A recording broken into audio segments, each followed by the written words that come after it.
how he is, my internet family. And I'm not going to do that intro. I'm just going to fire on into it. Fuck me. I can say hi, Mel's internet family, because I'm in that family because I've watched so many hours of you. I'm here today with Sophie White, and we're going to be talking about pregnant sex and cancel culture. And I wanted to mention her book. This is Unfiltered, and if you are fascinated by how weird influencer culture is, you will absolutely adore this. Do you want to give a little mini summary for those who are unaware? Yes, absolutely. Okay, it's so good and so funny. Thank you.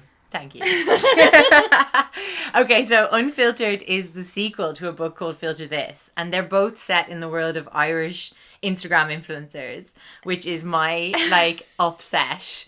I basically was spending 12 hours a day on Instagram, and I was like, I need to parlay this into something tangible.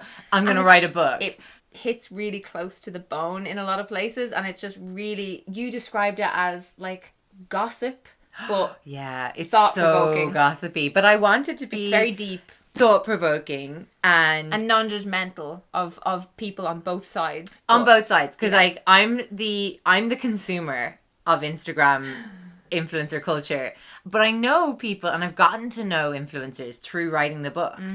And through writing the books, I started to be like, wow, this is a crazy world on both sides. I think when I came into it, I was like, being an influencer is weird as fuck. Yeah. And then kind of as I started writing it and researching it, I was like, what I do is weird as fuck too. Why do I know everything about this woman on the internet? Yeah, and why am I obsessed with her? And I am, and I'm not embarrassed, but wait, should I be?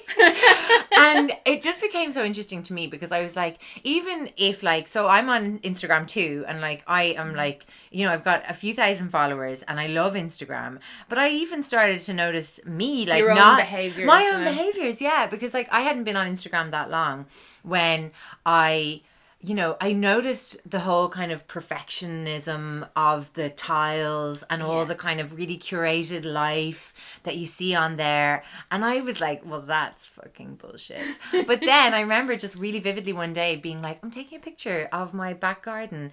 And I live in a real house that's lovely, but sometimes borderline shithole. And there was a wire dangling down into my picture. And I was like, I don't like that wire. And I actually was like, I'm going to edit that out. And then I was like, oh, what did you just say, Sophie? That is so bizarre. Sophie, do you know what I've done? I have this is so embarrassing, but I have been so bad with that kind of stuff where I have edited out the chewing gum stuck to the ground in pictures. Yes. Or just little I always will try and frame it so that you can't see a random sock in the background. Definitely. Or just stuff like that. And then you're just like, what am I doing? I know. Why can't it just be Instagram? That title implies instant, just share things on the moment. Just be cool. and then we all just immediately took it and went insane, and we were like, must be perfect and beautiful all the time, just to fit inside the square, and then everything outside the square horrific.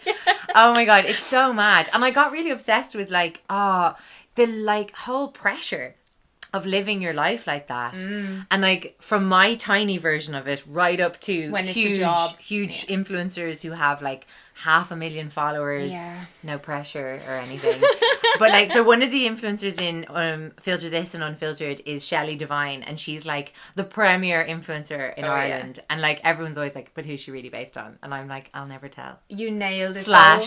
No one. It's a fake person. Yeah, no, I made her up. You nailed it. She's a blend of a lot of things you see definitely on Instagram. I wasn't reading it going oh, I know that's definitely who she's talking about, because I just know that you got certain behaviors and certain kind of and just even in the first book where she's her fella is just so uncomfortable with what she's posting, and she's kind of just been backed into a corner of getting really successful at this job that's a brand new invention, being an influencer. And I think that happened to a whole lot of people. Yeah. Where they just wound up suddenly having big followings. Oh yeah, I didn't. I started in 2013. It wasn't a thing. I didn't even have an Instagram for another year or two or more after that, because everyone was like, why don't you have Instagram?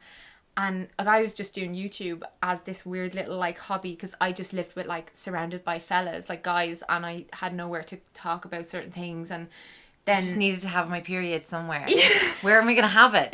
You wake up and all these people are following you, and brands are offering to pay you money. Brands that you already own and buy, and you're like, why wouldn't I want to take that money to talk about that thing? And then you go through this weird middle period where you either like, I feel like you either sell your soul, or you're like self-aware of what you're posting or who you're working with.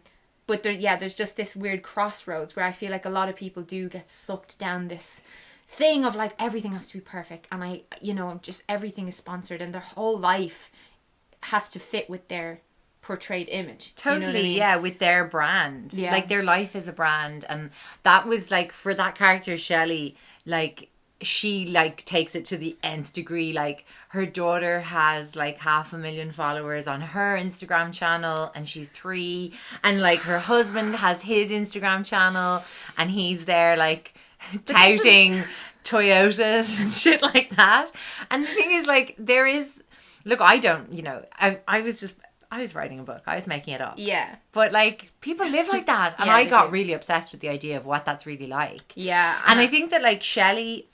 I think lots of people said to me, oh, I thought I was going to hate Shelley. Yeah, and then you actually feel sorry for her. In this book, she's getting really severely trolled. Yeah. And like the whole trolling situation in this, we were chatting about it over breakfast, like reminded me so much of a situation I've been in like on and off since about 6 years ago with this one troll. That really freaked me out. Yeah, like, and I've had to be to the police like about this person and stuff. And then like very recently I kind of did a bit of detective work, and like someone who I used to be quite close to, I'm pretty 100,000,000% sure trolls me.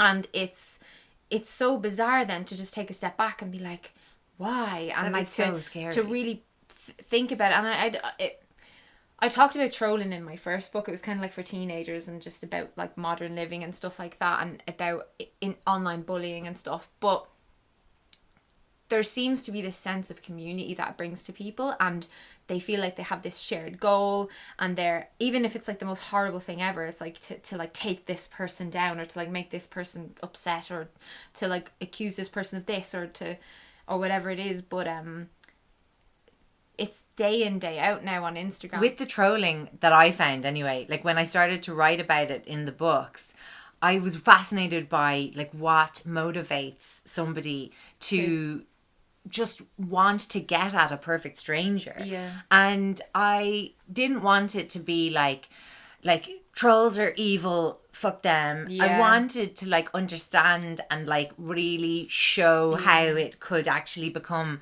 kind of an addiction. Yeah. Do you know the way? I love that, because the other main character is Ali. Yeah. And in the first book, she... We're actually like leaving out something massive about the book.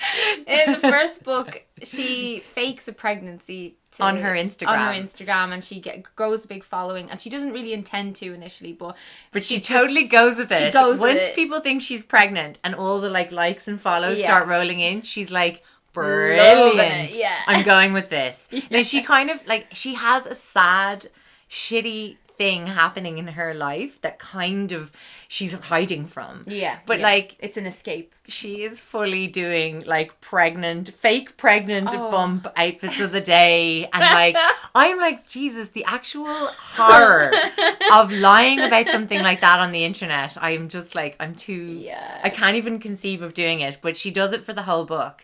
And I mean, it's no spoiler really that she gets found out at the end of the first book. And at the beginning of Unfiltered, she is like at the bottom of a social media pylon. Like everyone hates her. She's an internet pariah. And we see this every day. Like you log on and every day there's a new person who has done something horrible and terrible, and everyone is just out to like say, you know, you'll go on Twitter and people are trying to like one up everyone else with like the funniest, jokiest, like most horrible joke about them. And it's and I mean, sometimes it's fun. Like, it's Rebecca Vardy. That was a good day. This book is all about her like trying to claw her way back from ignominy, and also the stalker of Shelley Devine, the bigger influencer, is circling ever closer. And basically Ali, our main character who fakes the pregnancy, she attends Catfishers Anonymous, which I swear is actually a thing. It's brilliant. It's like an addiction service for people who are addicted to catfishing and pathological lying online, which I kind of think is all of us. Well, it's definitely me. I'm catfishing every time I put a filter on, basically.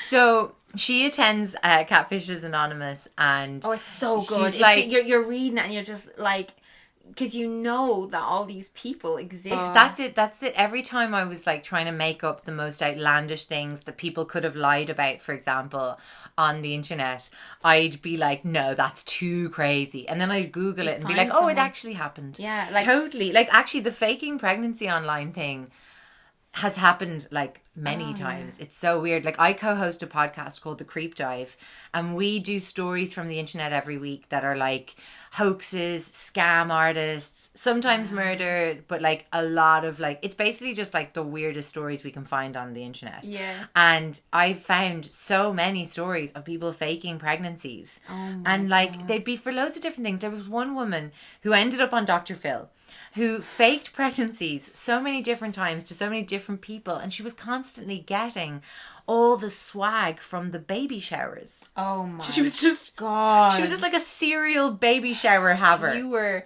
pregnant while you were writing this one, weren't you? Yes, because I was pregnant reading this second one. Yeah. And it adds it so much to it because there's just so much pregnancy going on in this book. There's like they're both pregnant. They're both pregnant. Yeah. And then, like pregnancy sex was something that comes up in the book. Yes. You wanted to write a pregnancy sex scene that was like really realistic, and I don't know why this was my big ambition with the second book. I've never seen one done properly ever. Like, because I think whenever you see them in the movies and stuff, all you ever see is like the guy being too like, oh, I'm going to like poke the baby in the eye with my dick. Yeah. And the girl being like, I hate my body. And I was like, fuck that. Yeah. Like, for starters, I don't know about you, and we're sitting pretty close right now, but like, I get a massive horn when I'm in like bang in the middle of pregnancy. And it's like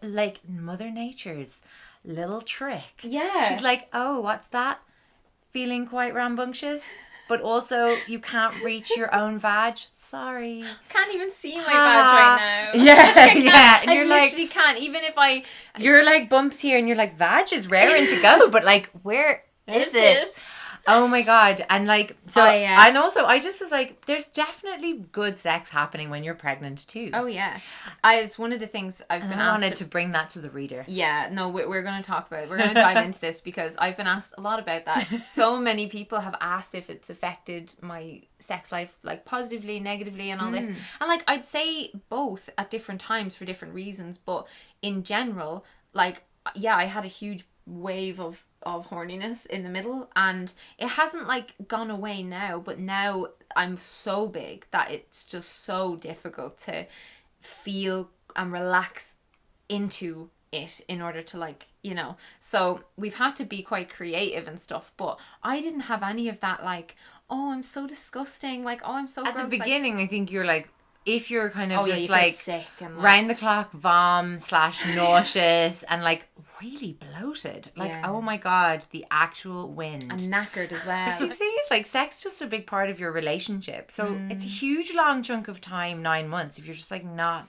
at all in the mood or afterwards, I'm assuming comfortable with it. You have 3 kids and I have no kids, and I'm assuming that after birth it's definitely like the last thing on your list for a few weeks. Quite a while. Yeah.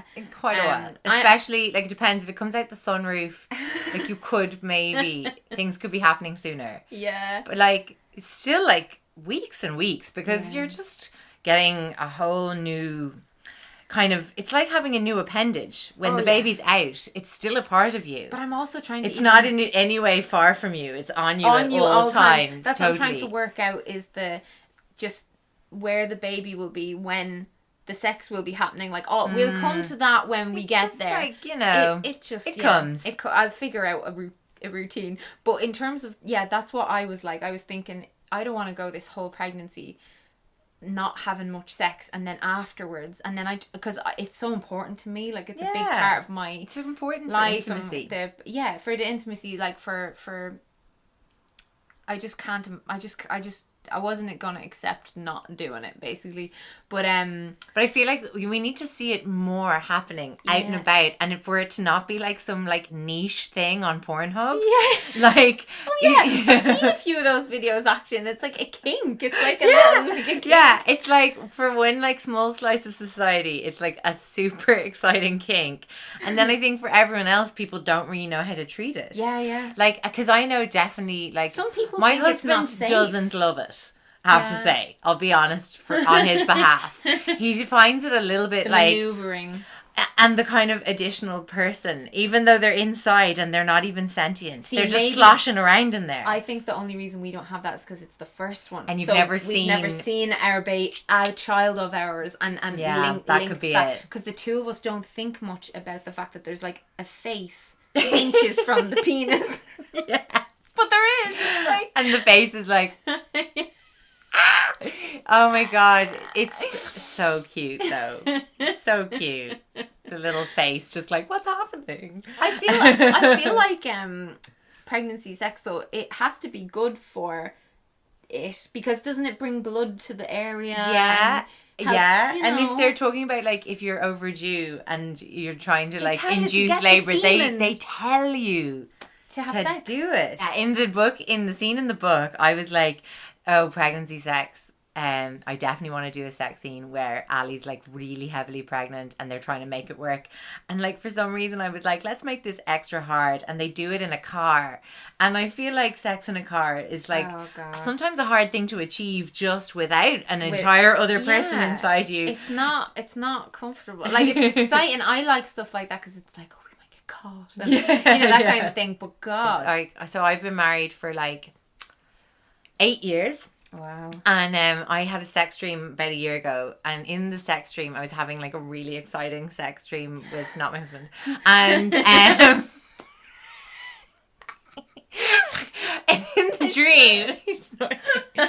the dream I got really distracted by the bathroom fitting and I was like, they are gorgeous. I'd love to know your experiences with pregnancy sex and stuff. And like the thing is as well, like, I'm very lucky in that I wasn't like puking the whole way through the pregnancy and stuff. I feel like if I had a worse time with sickness, it would not have been really on the table, like on the cards. But I don't know, I prioritize it, and I don't want to become one of those people who is just constantly either pregnant or with a newborn and then there's just no sex for years. You know what I mean? Oh, that's definitely not the case. No. Because you can definitely just move them into another room when they're small. Yeah. And they're totally fine, and then you're just in this separate room for a few minutes having a nice time. I've seen people talk about that, like where their kids like walk in on them, and but that they're so young that they can't remember. I know, like, know. you know, and you're just like, oh god, because like I. But it definitely happens. Like, oh my god, it definitely happens. Abrupt kind of redoing of the sheet, and then you're like, oh, that's so. We're just wrestling. Yeah. There's like a lot of interrupting, and I think you get really like efficient. Like, this is terrible, but like I do think like they should have like Peppa Pig helping parents have sex since 2003, because like that's what that show is for now, and that show is really short. It's like about 6 minutes long. It's so sad. Oh god. But I think you just get into this mindset where you're like, right, we've got 6 minutes, let's go, every man for himself, don't care if you're coming, I'm coming, bye. When I need to, I can in a very short space of time. Like if I really, really want to. It's a really good life skill. One of the core themes of this book is like cancel culture and like takedown culture, call out culture. That has become so prevalent recently online, and I think it's one of those things where I feel like I separate cancel culture from call out culture in a way that it's like if someone does something genuinely, like, if you fake, that needs to be called a pregnancy out, or you fake cancer, you just do something that's really like not okay, and or like like calling out like a power structure that like needs to be examined and called out to discuss and hopefully further like a better system through actual discussion and conversation is definitely one thing. And then I think cancelling is something totally separate. Different, I think cancelling is where you are just removing the potential for debate, the potential for learning. Also, I think people are You're removing the fact that the person's a human as well. Like, you just... Definitely, it's very dehumanizing. And then also, it's also kind of just making people generally just quite scared about making mistakes. Which is an awful really, thing. the only way we learn is making mistakes and like correcting ourselves and learning and yeah. So I do see them as two different things. Do you get worried about this with your kids growing up online? Because this is something I cannot stop thinking about and worrying about, is the fact that online, so you know the way in real life, you'll think something one day and then you'll have a debate with someone and then you'll change your mind in a few days, and that happens to me constantly in every different area of life, right? Oh yeah. And I've been online for 8 years, so I have even entire videos on my channel, and I watch it now and I won't agree with myself, and that's me, but I don't, it's past me. The thing with the internet is, once you tweet something or once you do something or say something or whatever, you're held to that forever, where it's not like that in the real world. So I don't think as a species we've managed to, it's all happened so fast, the whole internet thing, so I don't think we've had enough time to figure out what is right and wrong and what is okay, and like, you know, so again, like I absolutely detest seeing people being dragged for something they might have said that was in bad taste like years and years ago, like a decade ago, and they're a completely different person now, but then people are calling for them to lose their job and to like all that kind of stuff, and you see it every day, and I don't feel okay about that. But then at the same time, what is that alternative? Like, we don't know. I think when things are kind of brought back up, I think you can always tell with the person, like if they've moved on and are trying to educate themselves better now. I think that like you can only just look at the intention of that and say, okay, like someone is trying to work to better themselves or whatever.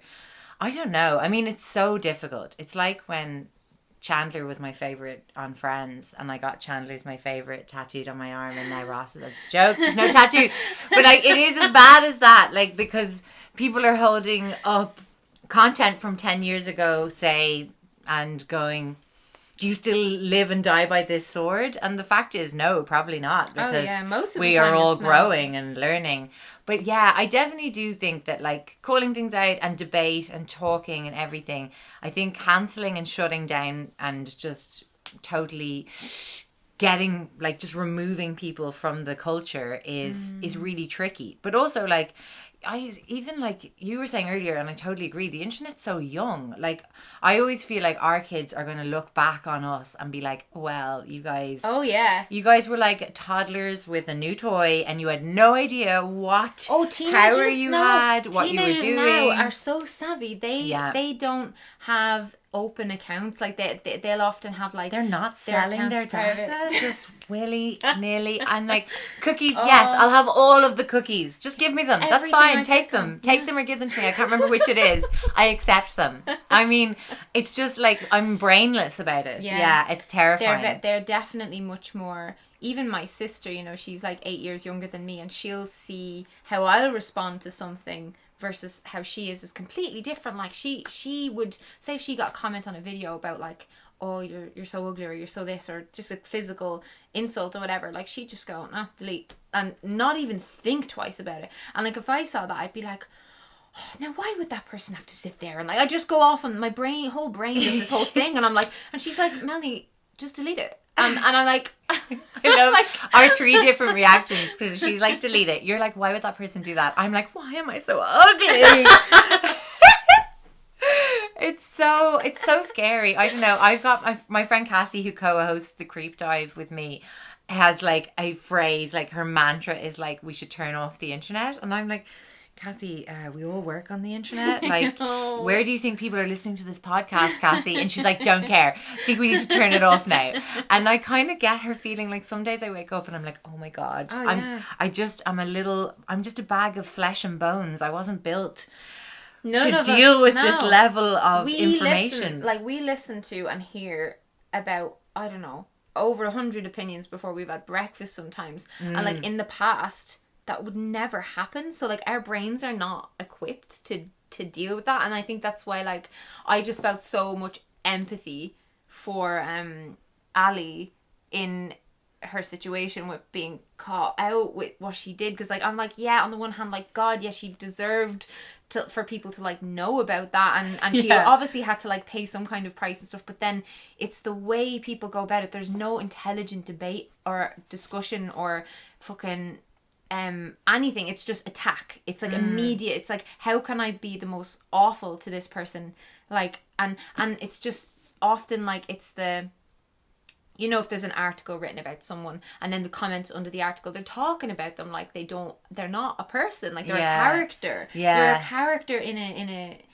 a soap opera, but they're not. And I think that's the thing. Like I was telling Sophie earlier, I used to like pick up a gossip magazine, like Closer magazine, and I'd be like, ooh yeah, like fuck that bitch, and like I'd be like looking through it, and I was really participatory, and I was really like engaged in like the shit show that was, I don't know, Jordan or like Kerry Katona or any of these people. And then I got to a point where I felt so horrible about that I had been sucked into that, and like that's what media did or whatever, and because they were real people as well, but I separated them because I was like, oh no, they're celebrities. But then when all of us like started kind of rising on the internet, and I was like, oh, loads of people know who I am, but I am still just a normal person, but they don't see me as just a normal person. So they talk about me in the same way that these magazines used to talk about these celebrities, and but it's on a constant state. And I'd see that going on online with the people. Don't mind me, guys. I'm just checking. Yes, we're still. I'd see that going on online with the people that I follow, and I'd see how they're being spoken about, and I was like really weirded out by it, and like I brought it into that book a lot because I kind of wanted to like make a comment on how we participate as viewers and as consumers of influencers and consumers of like internet folk, and you know, I do think it's a small percentage of the community, but they're quite loud. And I think as well it's more like it's kind of shocking or something when you kind of see sort of really aggressive sentiment being meted out to, you know, it's really women. There has always been only very little space for women to do well and for women to advance and rise and shit like that. Always, the kind of messaging has always been that like only a very few women will be allowed to be successful, so you better all fucking trample all over each other to get up to being successful. And so I blame the patriarchy once again. Once again ruining the fun. I think with that book Unfiltered, a lot of people assumed that Ali and Shelley would be enemies or in some way hate each other or be at odds. And they totally aren't, because I just didn't want to perpetuate that kind of like binary thing of like, oh, they're not, you know, they must be in competition. But you acknowledge it as well. I like that. Like, you'll acknowledge like the thoughts you might have versus then your other better thoughts winning over those awful thoughts, and then your actions and it's just, I just felt like you got so deep with it. And I know like it's like, it's obviously meant to be like an easy, enjoyable read and stuff, but I found like so many like life lesson-y types things in here, and I was like, Jesus, this is like really deep. And I was like, I didn't expect, maybe it hit me so much harder because I'm so involved in the whole Instagram world. I think maybe because I was seeing like elements of my friends or like my past self, or like even just stuff like, I don't want to have my kid on the internet. Like, I've not really talked much about that yet, but like with their face and stuff like that. And I just, because I get so nervous about it, and it's like, goes back to that, it's so new. And I feel like I don't want my kid to be 15 and think that I was purposefully exploiting them, or I didn't care about them, or something like that, because I don't know how it's going to go. I don't know how it's going to change. I don't know. Once you upload something, you can never get rid of it. Like, if I've put up photos before and then removed them from Instagram, but someone else has already put them on Pinterest or something, so they're still there. So, and it's tied into like so many aspects of life now that is scary. Like, I use online banking. I use, like, my internet is linked to everything. I couldn't function without it. And even with social media, I was saying to Sophie, like, I'd love to just delete Twitter, but then I'm also like, oh well, I kind of needed to like share my videos and to like talk about my next book, and like but I don't want to engage in the, like, I don't want to look at the daily fucking trending, oh, this person is over a party, you know, like all this shit. Like, I can't deal with it. It's hard. It is hard.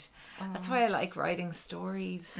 We were talking about how much, like, I am such a YouTube, like, user. Yeah. Like, I just spend all my time on YouTube watching videos and stuff like that. And, like, I find it to be quite, like, a long-form medium. Like, where, you know, you'll just sit and watch something for, like, an hour or whatever. Yeah. Whereas I'd never sit and watch somebody on Instagram for an hour. Do you know? It's just, like, such a different place.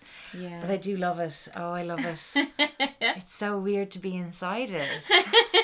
I'm excited. I'm like, I want a YouTube channel. What would my YouTube channel be? Oh, start Probably a YouTube knitting. channel. She was knitting when we were having breakfast, and it was so cool. I was like, I'd love to be able to knit. It was dead. You were just having a conversation and not even paying attention to what you were doing. It's I was like, really relaxing. It really like makes my mind slow down enough to focus better on what I'm doing. So cool. Which is great. I highly recommend it for anyone who has any kind of mental illness.